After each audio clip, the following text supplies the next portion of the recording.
तो 7 सितंबर 2025 को साल का दूसरा और अंतिम चंद्र ग्रहण लगने जा रहा है। इस चंद्र ग्रहण को काफी गंभीरता से लिया जा रहा है क्योंकि ये ग्रहण 100 सालों में एक बार आता है। वैज्ञानिकों की माने तो चंद्र ग्रहण तब लगता है जब पृथ्वी सूर्य और चंद्रमा के बीच आकर उसकी रोशनी रोक देती है और इस दौरान चंद्रमा ब्लड मून की तरह दिखाई देता है।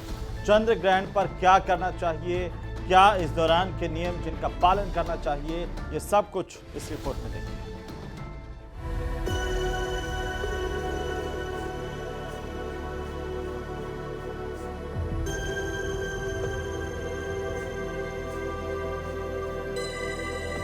सात सितंबर को साल का आखिरी चंद्र ग्रहण लगने जा रहा है।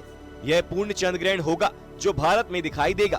3 घंटे 30 मिनट तक लगने वाले इस ग्रहण को लेकर मंदिरों में भी खास इंतजाम किए जा रहे हैं।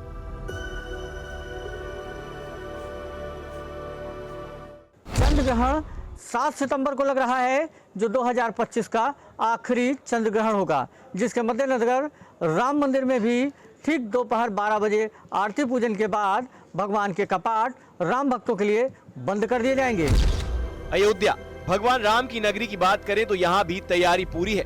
धार्मिक मान्यताओं के अनुसार सूर्य ग्रहण का सूतक काल 12 घंटे पहले ही शुरू हो जाता है, जबकि चंद्र ग्रहण का सूतक ग्रहण शुरू होने से 9 घंटे पहले लगता है।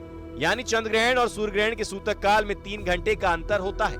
शास्त्रों के अनुसार जब भी सूतक काल आरंभ होता है तो उस समय भगवान की मूर्तियों को स्पर्श नहीं किया जाता है। साथ ही सभी मंदिरों के कपाट भी बंद कर दिए जाते हैं। वहीं ग्रहण काल के दौरान खाने पीने के लिए मना किया जाता है। ग्रहण खत्म होने के बाद घर और मंदिर की साफ सफाई की जाती है और दान पुण्य के कार्य किए जाते हैं। इसलिए 7 सितंबर को दोपहर 12:58 से पहले भगवान रामलला के मंदिर सहित अयोध्या के सभी मठ मंदिर बंद हो जाएंगे। अयोध्या के पद्धति के अनुसार उस दिन रात को 9:45 को ग्रहण लग रहा है। इसका 9 घंटे पहले यानी करीब 2 बजे से मंदिर बंद रहेगा, तो दूसरे दिन खुलेगा। तो स्वाभाविक रूप में मंदिर की पद्धति जैसा है अयोध्या का वैसा चलेगा।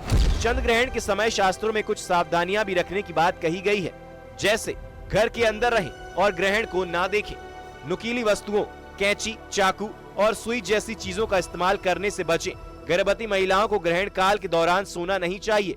ऐसे में संतों की श्रद्धालुओं से अपील है कि ग्रहण काल में घर पर भगवान का भजन कीर्तन करें। ग्रहण के जो नियम हैं, 9 घंटा पहले सूतक लग जाता है और 9 घंटा पहले ये प्रयास होना चाहिए हर जनमानस का कि उस समय में भोजन, शयन इत्यादि जो है ये सब वर्जित हैं, तो इन सब नियमों का पालन करना चाहिए और चंद्र ग्रहण का जो सही सही लाभ है उस लाभ को प्राप्त करना चाहिए। कब मंदिर बंद होगा?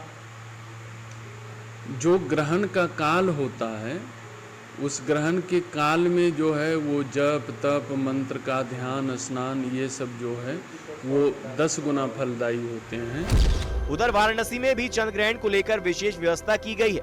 34 सालों में 5वीं बार प्रसिद्ध गंगा आरती का समय बदला गया है। गंगा सेवा निधि के अनुसार सूतक काल के कारण 7 सितंबर को गंगा आरती शाम के बजाय दोपहर 12 बजे होगी।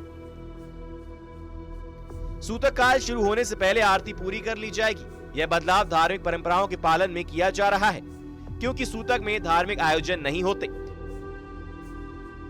7 तारीख को जो है वो चंद्र ग्रहण लग रहा है रविवार को, तो जिसको देखते हुए भगवती माँ गंगा की जो दैनिक आरती होती है उसका समय परिवर्तित किया गया है। 12:57 पर जो है वो सूतक काल लग रहा है, प्रारंभ हो रहा है। तो भगवती माँ गंगा की आरती जो है उससे पूर्व संपन्न करा ली जाएगी और प्रातः जो सुबह की आरती होती है वो अपने समय से सूर्योदय के समय उसी तरीके से होगी। बाकी जो आरती है वो सारी पूरी परंपरागत तरीके से उसका निर्वहन होगा 7 तारीख को। अब यहाँ एक सवाल ये भी उठता है कि जब ग्रहण खत्म हो जाता है तो क्या करें?